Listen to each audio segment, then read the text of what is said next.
Hello दोस्तों, कैसे हैं आप सभी लोग। देखिए, पिछली क्लास में हम लोगों ने साउथ अमेरिका कॉन्टिनेंट के बारे में अध्ययन करना शुरू किया था। यानी कल हम लोगों ने साउथ अमेरिका कॉन्टिनेंट के बारे में पढ़ा था। तो कल जब हम लोगों ने साउथ अमेरिका कॉन्टिनेंट के बारे में पढ़ा, उसके बारे में south America continent Gondwana land का भाग है, ये कॉन्सेप्ट किसने दिया, इसके नॉर्थ साउथ ईस्ट वेस्ट में क्या है, ये सारी बातें हम लोगों ने डिस्कस कर ली थी। आज हम लोगों को बेसिक रूप से साउथ अमेरिका कॉन्टिनेंट का फिजिकल देखना है कि साउथ अमेरिका कॉन्टिनेंट का जो फिजिकल है इसके बारे में पढ़ेंगे। यानी भौतिक स्वरूप आज बेसिक रूप से हमको देखना है। इस भौतिक स्वरूप को पढ़ेंगे और भौतिक स्वरूप में खास करके हम लोग रिवर इत्यादि के बारे में बहुत डिटेल में अध्ययन करेंगे। बहुत ही इंपॉर्टेंट क्लास है, इसलिए बहुत ध्यान से पढ़िएगा।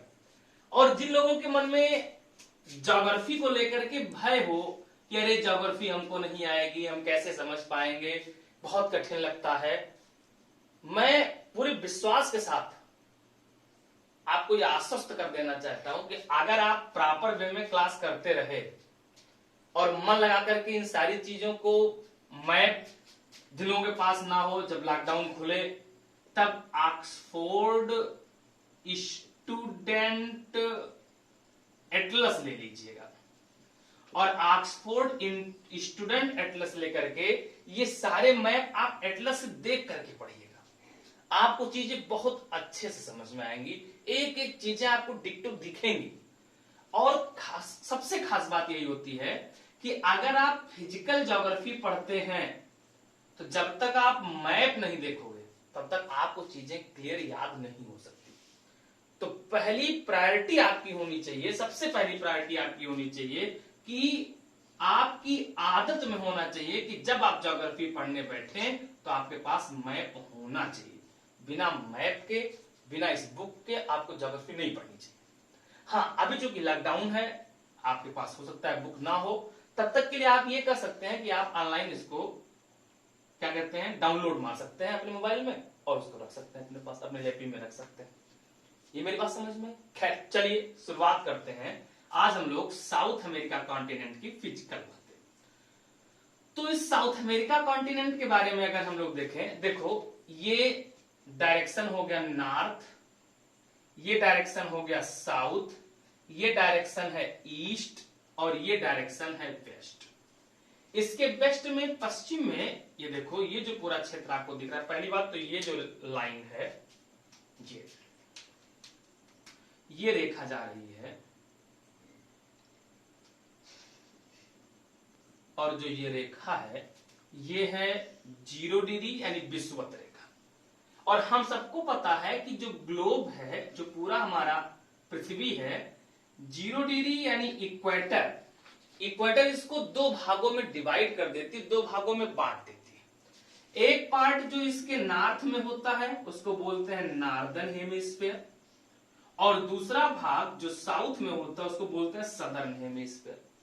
तो ये जो 0 डिग्री है, इसी 0 डिग्री से ये जो पैसिफिक का पार्ट है, ये प्रशांत है, इधर इसको कहते हैं हम लोग नॉर्थ पैसिफिक, उत्तरी प्रशांत, और इस तरफ इसको हम लोग नाम देते हैं साउथ पैसिफिक यानी दक्षिणी प्रशांत कहा जाता है। ऐसे पूरब में यहां इसको बोलेंगे नॉर्थ अटलांटिक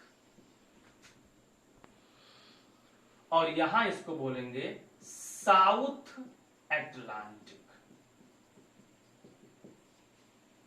ये बात समझ में आप लोगों को यहां ध्यान दीजिएगा।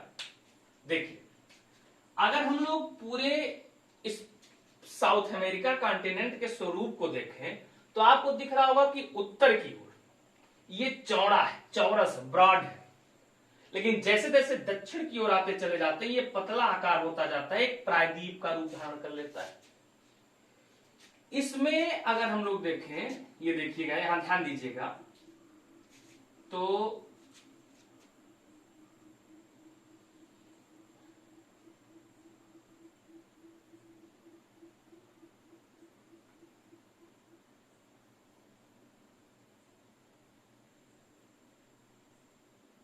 ये यहां देखो आप, ये पूरा पार्ट हमने आपको बना के दिखाया, ये है साउथ अमेरिका कॉन्टिनेंट।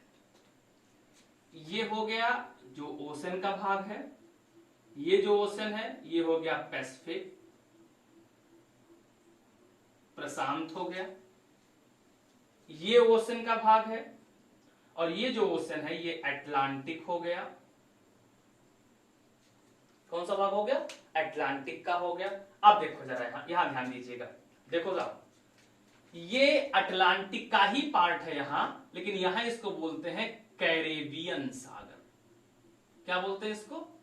कैरेबियन सागर बोलते हैं। इसी कैरेबियन सागर के तट से, ये देखो यहां ध्यान दीजिएगा,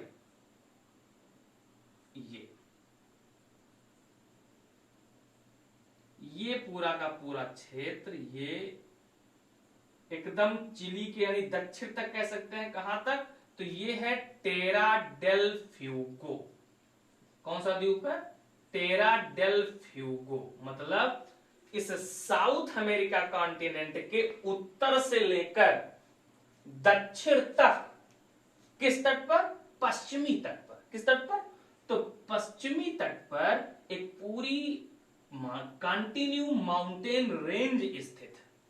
और जो ये कंटिन्यू माउंटेन रेंज स्थित है, इसी कंटिन्यू माउंटेन रेंज को कहते हैं एंडीज। क्या नाम देते हैं साहब? तो इसी को कहते हैं एंडीज। बात समझ में आ रही है? तो ये एंडीज कहां से? कैरिबियन के तट से लेकर के, और कहां तक? एकदम दक्षिणी भाग तक फैला हुआ है। ये पूरा का पूरा क्षेत्र कौन सा हो गया? एंडीज का हो गया। ये ऊंची पर्वतीय, ये it's a type of folded mountain, ये एक प्रकार का बलित पर्वत है। एंडीज पूरा का पूरा एंडीज का क्षेत्र हो गया। इस एंडीज, ध्यान समझना, इस एंडीज और ये जो प्रशांत है, इसी एंडीज और प्रशांत के बीच में यहां पर बहुत ही नैरो स्ट्रिप, एक बहुत ही सकड़ी पट्टी की तरह से पूरी संरचना फैली हुई है, स्थलाकृति फैली हुई है। ये पूरी आपको दिख भी रहा होगा, जो हमने बनाने का प्रयास किया। जैसे ये देखो, ये आपको दिख रहा होगा, ये दिख रहा होगा। तो एंडीज और प्रशांत के बीच में ऐसे पूरा एक नैरो क्षेत्र ऐसे फैला हुआ है, वो मैंने आपको ये बना के दिखाया। देखो यहां देखो, ये हो गया पैसिफिक, ये प्रशांत हो गया। ये देखो नैरो स्ट्रिप मैंने आपको ये बना के दिखाया, ये देख रहे हो, ये हो गई एक सकरी नैरो स्ट्रिप, ये हो गया नैरो स्ट्रिप, सकरी पट्टी की तरह फैला हुआ है। क्या मेरी बात समझ में आ रही है? यानी ये पूरी सकरी पट्टी हो गई। कब? कौन सी? इस एंडीज और पैसिफिक के बीच में। उसके बाद फिर देखो, ये मैंने बनाया, आपको दिख रहा होगा, ये ऊंचा माउंटेन रीजन दिखाया, ये हो गया एंडीज का भाग। उस एंडीज के बाद अगर आगे बढ़े, यहां ध्यान दीजिएगा, एंडीज से आगे बढ़े तो फिर ये जो पूरा क्षेत्र आपको दिख रहा है, ये पूरा का पूरा क्षेत्र जो है, ये है बोलीविया का पठार। ये है, ये कौन सा किसका पठार है? तो बोलीविया का पठार है। तो इसके बाद कौन सा रीजन? देखो माउंटेन के बाद हमने कौन सा रीजन बनाया? ये देखो ऊंचा है ये भाग, ये कौन सा हो गया? बोलीविया का पठार। कौन सा बना दिया? बोलीविया का पठार हो गया। ये बात समझ में आया? उसके बाद में अगर हम लोग देखें तो उसके बाद में इसमें नदियां आके आती हैं, ये जाती हैं, इसको हम लोग बोलते हैं निम्न भूमि का क्षेत्र। क्या बोलते हैं?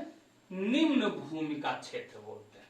और उसके बाद फिर इस पूरे क्षेत्र में हम लोगों को मिलेगा ये पूरा का पूरा रीजन जो है, ये पूरा का पूरा है ब्राजील का पठार। किसका पठार है? ब्राजील का पठार। तो फिर ये हो जाएगा ब्राजील का पठार, ये हो गया ब्राजील का पठार। ये बात समझ में आया? यानी सिंपल अगर हम लोग देखें तो पूरे साउथ अमेरिका कॉन्टिनेंट के फिजिकल को हम लोग 3 पार्ट में डिवाइड करेंगे। एक पार्ट हम लोग क्या पढ़ेंगे? तो जो माउंटेनियस रीजन है यानी एंडीज। दूसरा पार्ट हम लोग क्या पढ़ेंगे? निम्न भूमि का क्षेत्र, लो लैंड एरिया रीजन। और तीसरा हम लोग पढ़ेंगे प्लेटिव रीजन, जिसमें बोलीविया भी आएगा, ब्राजील भी आएगा, मांटो ग्रासो भी आएगा, कई सारे पठार आएंगे। वो सारे पठार के भाग हम लोग पढ़ेंगे। ये मेरी बात समझ में आई? एकदम क्लियर है? तो चलो आगे प्रोसीड करते हैं। देखिए साहब, तो अब हम लोग देखेंगे पहले एंडीज।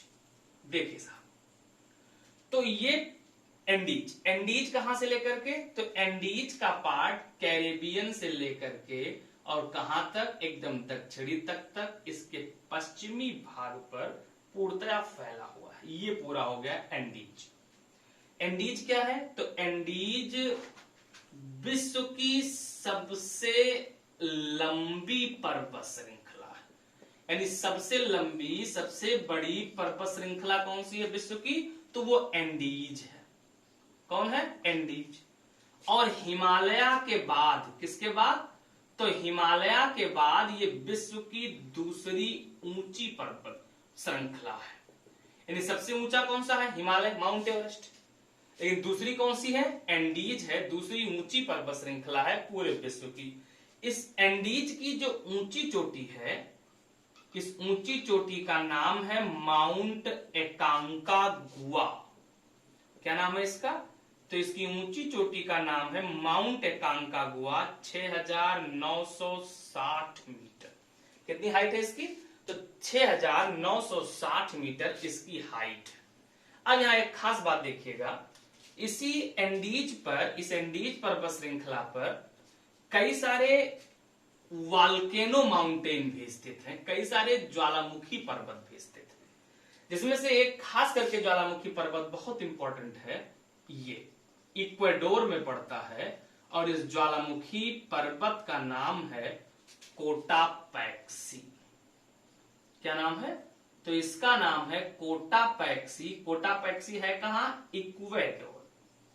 कहां है, इक्वाडोर में है। और जो कोटापैक्सी है ये ऊंचाई पर स्थित एक्टिव वॉल्केनो में आता है। कैसा है ये, तो ऊंचाई पर स्थित जागृत ज्वालामुखी है, एक्टिव वॉल्केनो है। ये बात समझ में आया। उसके बाद यही इक्वाडोर में ही दूसरा वॉल्केनो है जिसका नाम है चिम्बाराजो। क्या नाम है, तो चिम्बाराजो भी किस देश में है, इक्वाडोर में है। कहां है, इक्वाडोर में। उसके बाद आगे बढ़कर के आए तो ये पेरू, ये देश कौन सा है, यहां ध्यान से देखिएगा, ये देश जो आपको दिख रहा है पेरू, ये पेरू हो गया। और ये देश है बोलीविया। मैप पे देख लो, मैप हमने देखो, मैप पे देख लो, तो ये आपको दिख रहा होगा पेरू और ये बोलीविया। इसी पेरू और बोलीविया की बाउंड्री पर, इस पर एक झील है, एक लेक है। और ये जो लेक है, इसी लेक का, ये जो लेक है, यहां एक लेक है, एक झील है, इसी झील का नाम है टिटिकाका।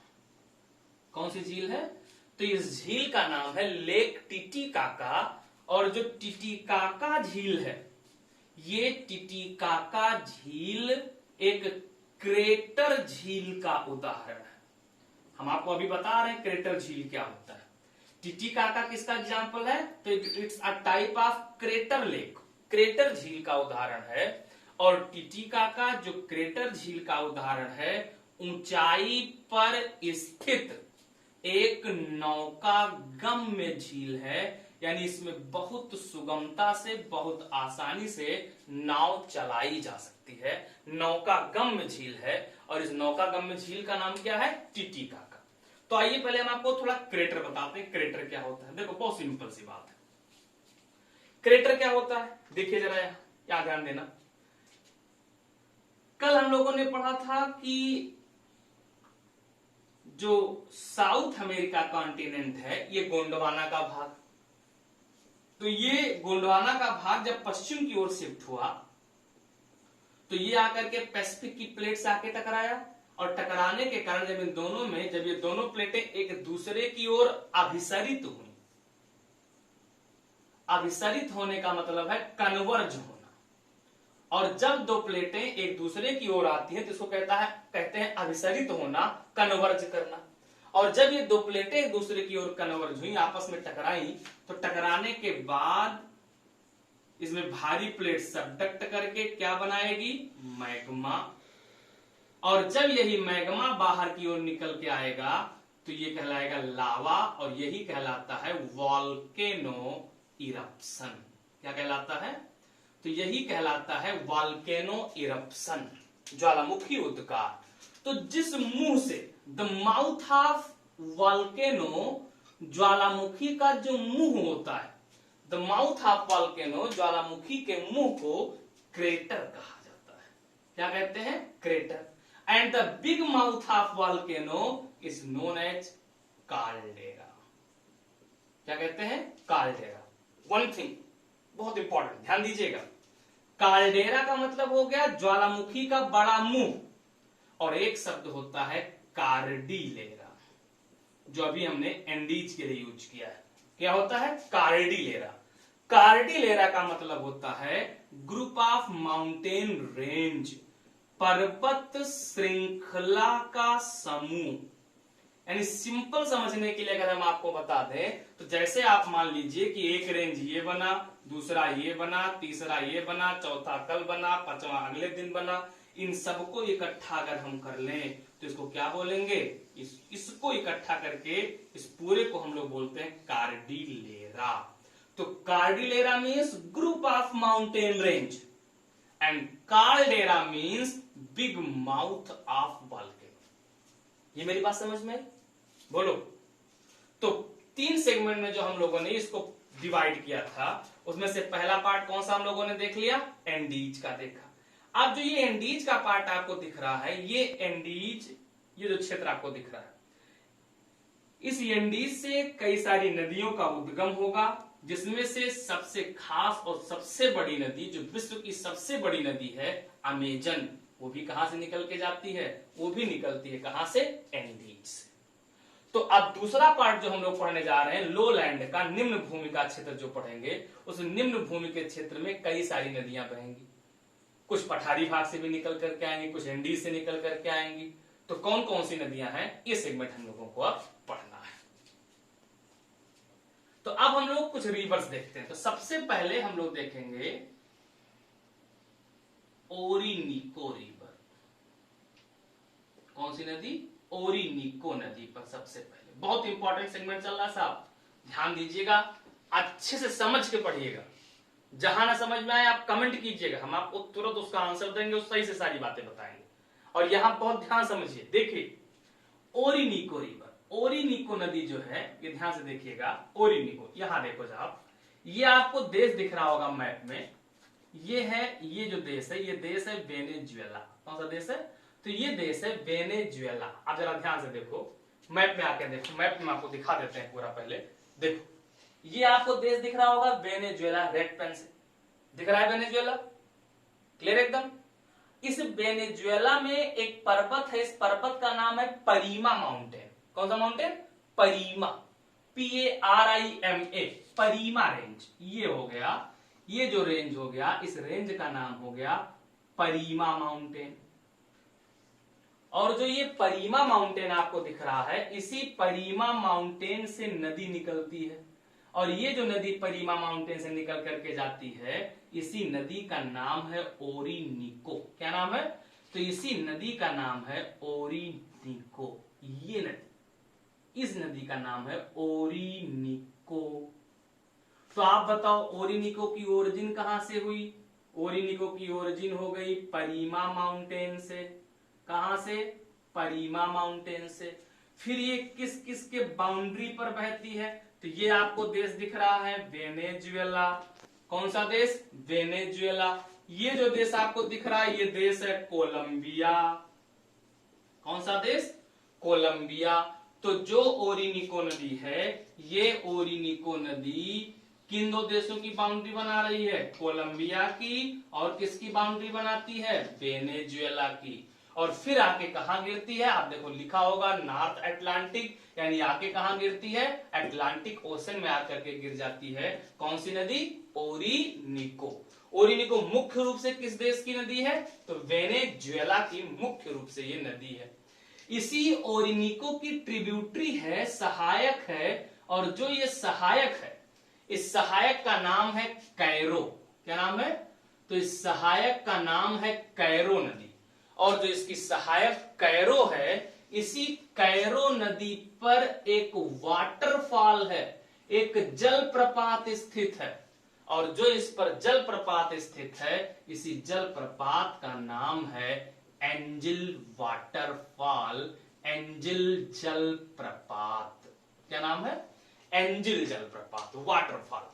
ये वाटरफॉल क्या होता है साहब? पहले इसको आपको डिटेल में थोड़ा सा बता देते हैं, ध्यान दीजिएगा। देखो, ये जो पूरा क्षेत्र है यहां पर पठार, और जो ये पठारी भाग है, इस पठारी भाग का नाम है गुयाना का पठार। क्या नाम है? तो यहां पर प्लेट्यू रीजन है, पठारी भाग है, इस पठारी भाग का नाम है गुयाना का पठार। कौन सा पठार? गुयाना का पठार।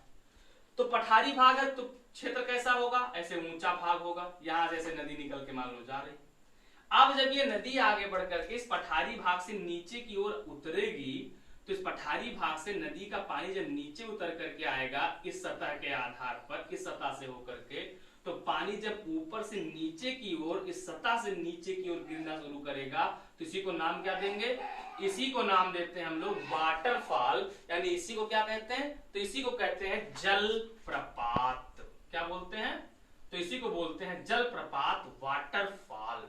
तो ये जो वाटरफॉल है, अच्छा, जहां पानी जाकर इसका गिरेगा, इकट्ठा होगा, उसको बोलते हैं प्लंग पूल। क्या बोलते हैं? Plunge pool. जहां पर आप लोग जब घूमने जाते हैं पहाड़ी क्षेत्रों में तो स्नान इत्यादि करते हैं। तो देखो, तो ये वाटरफॉल कौन सा वाटरफॉल हो गया? ओरिनिको की सहायक कैरो पर जो वाटरफॉल है, उस वाटरफॉल का नाम क्या हो गया? एंजिल जलप्रपात। कौन सा? एंजिल जलप्रपात। उसके बाद दूसरी नदी देखते हैं। देखो ध्यान से, मैप में देखिएगा, पहले मैप में देख के अपडेट करते रहो। मैप में देखो, आपको ये नदी बहती हुई दिख रही होगी, इस नदी का नाम लिखा होगा मैगडलीना। कौन सी नदी? मैगडलीना नदी। नहीं दिख रहा है? अभी हम आपको बना के दिखा देते हैं। देखो, अच्छा ध्यान से समझो, ये जो देश है, ये देश है कोलंबिया। कौन सा देश है साहब? तो ये जो देश है, इस देश का नाम है कोलंबिया, और जो ये कोलंबिया है, इसी कोलंबिया से नदी जो निकल के जाती है, ये इस नदी का नाम है, ये जो नदी जा रही है, इसी नदी का नाम है मैगडलीना। कौन सी नदी है? तो इसी नदी का नाम है मैगडलीना। ये इसका नाम हो गया मैगडलीना नदी, और ये भी आगे कहां गिरती है? कैरेबियन सागर में गिरती है। कहां गिरती है? कैरेबियन सागर में गिरती है। इस मैगडलीना की सहायक नदी का नाम है कोका। क्या नाम है? तो इसका नाम है कोका। ये बात समझ में आया? तो ये आगे कहां गिर जाती? कैरेबियन। तो याद रखिएगा, मैगडलीना किस देश की प्रमुख नदी है? तो Magdalena is the main river of Colombia. कहां की प्रमुख नदी है? तो ये कोलंबिया की प्रमुख नदी है।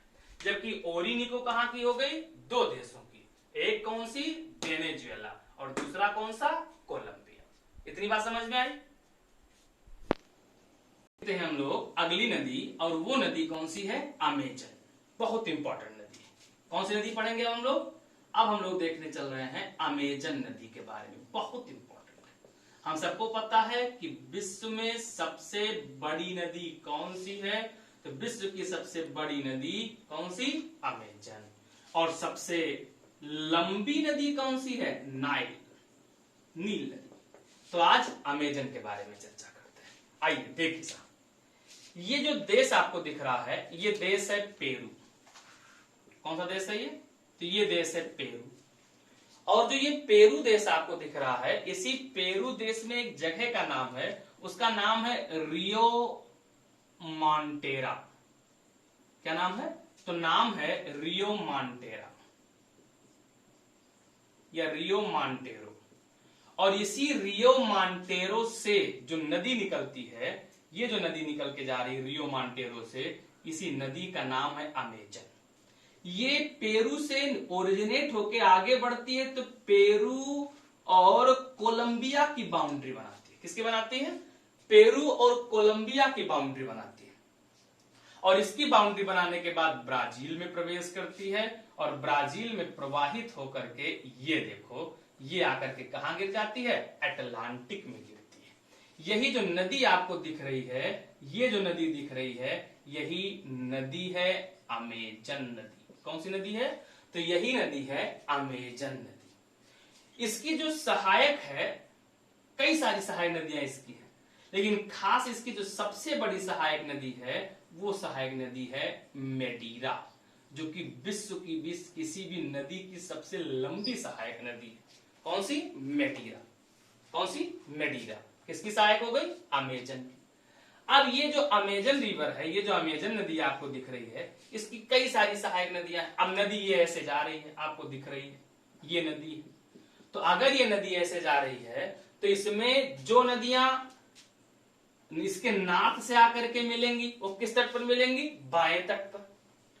जो इसके साउथ से आकर के मिलेंगी वो किस तट पर मिलेंगी? दाहिने तट पर मिलेंगी, क्योंकि अमेजन इस तरफ जा रही है। ये बात समझ में आए?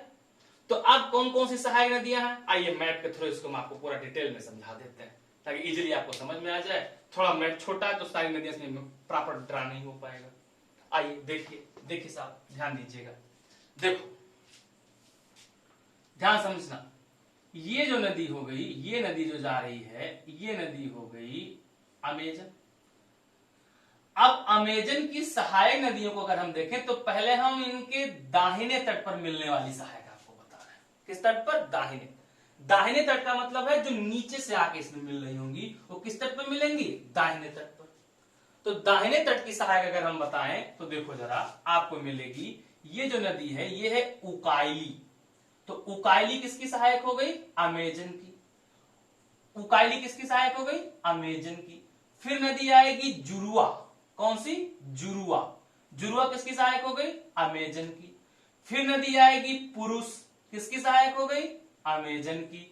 पुरुष के बाद कौन आएगी? मेडीरा। कौन सी आएगी? मेडीरा। मेडीरा के बाद कौन आएगी? टापाजोस। टापाजोस। टापाजोस के बाद कौन आएगी? जिंगू। तो ये सारी सहायक नदियां किसकी हो गई? अमेजन की। किस तट पर आके मिलती हैं? दाहिने तट पर मिलती है। अब बाएं तट की सहायक देखते हैं। बाएं तट की सहायक अगर हम देखें तो बाएं तट की सहायक हो जाएगी टिग्रे। कौन सी हो जाएगी? टिग्रे। ये देखो टिग्रे आके मिल रही। उसके बाद देखो नापो। कौन सी मिल रही है? नापो। नापो मिल रही है। नापो के बाद कौन सी? तो नापो के बाद मिल रही है पूतोमायो। कौन सी? पूतोमायो। पूतोमायो के बाद कौन सी मिल रही है? जापुरा। कौन सी मिल रही है? जापुरा। जापुरा के बाद कौन सी मिल रही है? नेग्रो। नेग्रो। तो ये सारी की सारी जो हो गई किस तट पर आके मिल रही है? तो इसके आकर के बाएं तट पर इसमें सहायक बन रही। ये बात समझ में आया? और फिर अमेजन नदी आगे कहां गिर जा रही है? अटलांटिक में आकर के अपना मुहाना बनाती है, अपना डेल्टा बनाती है। अब जो अमेजन है, इसी अमेजन के किनारे, अब देखिए ध्यान दीजिए, तो इसी अमेजन के किनारे ये देखो इक्वेटर है, ये विषुवत रेखा है। तो विषुवत रेखा के किनारे अमेजन बेसिन होने के कारण यहां पर संवहनीय वर्षा भी होती है, कन्वेंशनल रेनफॉल भी होता है, संवहनीय वर्षा होती है। और इस संवहनीय वर्षा में होने के कारण यहां पर सदा बहारी वन पाए जाते हैं, एवरग्रीन फॉरेस्ट। क्यों? क्योंकि रेनफॉल भी अधिक हो रहा है और रीजन भी कैसा है? ट्रॉपिकल। तो फॉरेस्ट कौन सा मिलता है? सदाबहारी वन पाए जाते हैं और बहुत ही डेंस सदाबहारी है, बहुत ही डेंस है, बहुत अधिक सघन है। और यहां पर बहुत ही रिच बायोडायवर्सिटी पाई जाती है। क्या पाई जाती है? तो बहुत ही रिच बायोडायवर्सिटी पाई जाती है, बहुत ही ये जैव विविधता में धनी है। और अभी आप लोगों ने करंट में भी देखा होगा कि इसमें असुविधा क्या हो गई थी, यही अमेजन की जंगलों में आग लग गई थी, पढ़ा था, तो वो आपने देखा होगा। तो ये क्या हो गया? यहाँ पर सदाबहारी वन मिलते हैं और यहाँ पर जो ये वन मिलते हैं, यहाँ पर इनको स्थानीय भाषा में कहा जाता है सेलवास। क्या बोलते हैं? तो सेलवास बोलते हैं। तो सेलवास वास्तव में क्या है? सेलवास सदाबहारी वनों का या स्थानीय वर्षा वनों का नाम है, जो किसमें पाए जाते हैं? अमेजन नदी द्रोणी में पाए जाते हैं। किसमें पाए जाते हैं? अमेजन रिवर बेसिन में पाए जाते हैं। इतनी बात समझ में आ गई एकदम?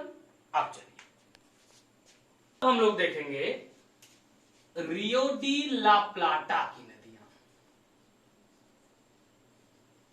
बहुत इंपॉर्टेंट है साहब। अच्छा, आप लोग कमेंट जरूर करके बताइएगा कि आपको क्लास कितनी अच्छी समझ में आई, क्या क्या समझ में आया, और आप क्या क्या आपको और चाहिए, कितनी बातें और आपको बताई जाए। जो भी सब्जेक्ट, जो भी सेगमेंट आपको पढ़ना हो, ये कमेंट करके जरूर बताया कीजिए। खैर चलिए देखिए, आप देखते हैं रियो डी ला प्लाटा की नदियां। देखो साहब, ये जो क्षेत्र आपको दिख रहा है, ये अटलांटिक में, ये है ला प्लाटा, या इसी को कहते हैं रियो डी ला प्लाटा। क्या बोलते हैं इसी को? इसी को कहते हैं रियो डी ला प्लाटा। इस रियो डी ला प्लाटा की अगर हम बात करें तो इसमें बेसिक रूप से कई सारी नदियां आपस में आके मिली, उन्होंने इस रियो डी ला प्लाटा को बनाया। इसमें मेन रूप से है उरुग्वे नदी। कौन सी नदी मेन रूप से आएगी? उरुग्वे नदी। उरुग्वे नदी के बाद इसमें आती है पराना नदी। कौन सी? पराना। पराना भी इसमें आती है मेन रूप से, पराना। फिर इसमें आती है पराग्वे, और कुछ सहायक नदियां हैं। मेन रूप से 3 मानी जाती हैं। कौन सी? उरुग्वे, पराना और पराग्वे। इन्हीं तीनों को इकट्ठा जब हो जाती हैं तो आके जहां गिरती हैं उसी स्थान को कहा जाता है रियो डी ला प्लाटा। ये बेसिक रूप से रियो डी ला प्लाटा यस्चुरी है। क्या है ये? तो ये यस्चुरी है। यस्चुरी का मतलब ज्वार नद मुख है। क्या है ये? तो ये यस्चुरी है। यस्चुरी होने का मतलब ज्वार नद मुख का भाग है। तो आइए देखते हैं ये सारी नदियों की ओरिजिन कहां से है और कैसे प्रवाहित होती है। तो पहले हम आपको ये सारी बातें मैप से दिखा देते हैं, फिर डायग्राम ड्रा करके दिखाते हैं। तो देखो मैप में पहले आके देखते हैं। देखिए, आप मैप में देखो, आपको स्पष्ट दिख रहा होगा ये जो नदी जा रही है, ये नदी है उरुग्वे। ये उरुग्वे है। ये जो देश है, ये देश है ब्राजील। इस ब्राजील में ये जो भाग है, इसको कहते हैं ब्राजील का पठार। क्या कहते हैं इसको? तो ये ब्राजील का पठार है। इसी ब्राजील के पठार के पश्चिम में इस स्थान पर एक जगह है, उसका नाम है सियरा दी मार। क्या नाम है? सियरा दी मार। और उसी सियरा दी मार से जो नदी निकलती है, उस नदी का नाम है उरुग्वे। कौन सी नदी है? उरुग्वे नदी। तो उरुग्वे नदी जो है, ये सियरा दी मार से निकलती है। तो जब उद्गमित होती है तो 2 शाखाएं रहती हैं, 2 नदियां आपस में आके मिलती हैं। एक नदी है, उसका नाम है कैनोस, और दूसरी है पेलोटस। ये दोनों जब मिलती तो नाम पड़ता है उरुग्वे। उरुग्वे जब आगे बढ़ती है, आगे प्रवाहित होती हुई आगे बढ़ती है, तो ये अर्जेंटीना, ये देखो अर्जेंटीना, और अर्जेंटीना के बाद ब्राजील, पहले इन दोनों की सीमा पर बहती है। किस किसके? अर्जेंटीना और ब्राजील के सीमा पर बहती है। उसके बाद जब अर्जेंटीना और ब्राजील की सीमा से बढ़े तो ये उरुग्वे से आगे, जब उरुग्वे नदी जब आगे बढ़ती है तो ये अर्जेंटीना और उरुग्वे की बाउंड्री बनाती है। ये बात समझ में है? फिर ब्राजील के पठार से निकलती है पराना, और पराना ब्राजील। अच्छा, ये जो मैप आपको अगर हो सकता है बहुत क्लियर ना दिख रहा हो, तो इसे हम कम्युनिटी पे इसकी पिक शेयर कर देंगे, और आप कम्युनिटी पे जाकर के इस चैनल के स्टडी विद हासिर सर के कम्युनिटी चैनल पे जाकर के, कम्युनिटी पे जाकर के वहां से आप इस फिगर को अच्छे से देख सकते हैं। तो ये पराना आगे जब बढ़ करके आती है तो ये पराग्वे और ब्राजील की बाउंड्री बनाती है, और फिर जब आगे बढ़ती है तो फिर पराग्वे और अर्जेंटीना की बाउंड्री बनाती है, और उसके बाद इसमें आकर के नदी मिलती है पराग्वे। कौन मिलती है? पराग्वे आकर के मिलती है। ये बात समझ में आई? और इसको ड्रा करके हम आपको दिखाते हैं। देखो यहां देखिएगा, ये है जगह, इस जगह का नाम है सियरा दी मार, और सियरा दी मार से जो नदी निकल करके आती है, ये नदी निकल के आती है, इस नदी का नाम है उरुग्वे। ये देखो उरुग्वे। अब ये देखो अर्जेंटीना, और ये हो गई ब्राजील, इसकी सीमा पर प्रवाहित हुई।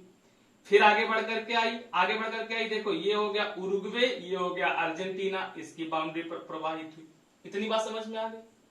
फिर ये ब्राजील का पठार है, ब्राजील के पठार से नदी निकल करके आती है, जो इसका नाम है पराना। ये पराना आई, ये देश हो गया पराग्वे, और ये देश हो गया अर्जेंटीना, इसकी बाउंड्री पर प्रवाहित होती है। ये दिखा, इसकी बाउंड्री पर प्रवाहित होती, ये नदी हो गई ये। फिर इस नदी में आकर के मिलती है परागवे, ये परागवे नदी आकर के इसमें मिलती है, ये पराना। फिर पराना आगे बढ़ करके आती है और किसमें मिल जाती है, तो पराना और उरुग्वे आपस में मिल जाती हैं और फिर आगे कहां गिर जाती हैं, रियो डी ला प्लाटा। फिर से एक बार डिटेल फिर से समझो। उरुग्वे कहां से निकल के आई, सियरा दी मार से। कहां से निकली, सियरा दी मार से निकली। जो पराना है, पराना कहां से निकल के आई, ब्राजील के पठार से निकल के आई। कहां से निकल के आई, ब्राजील के पठार से निकल के आई।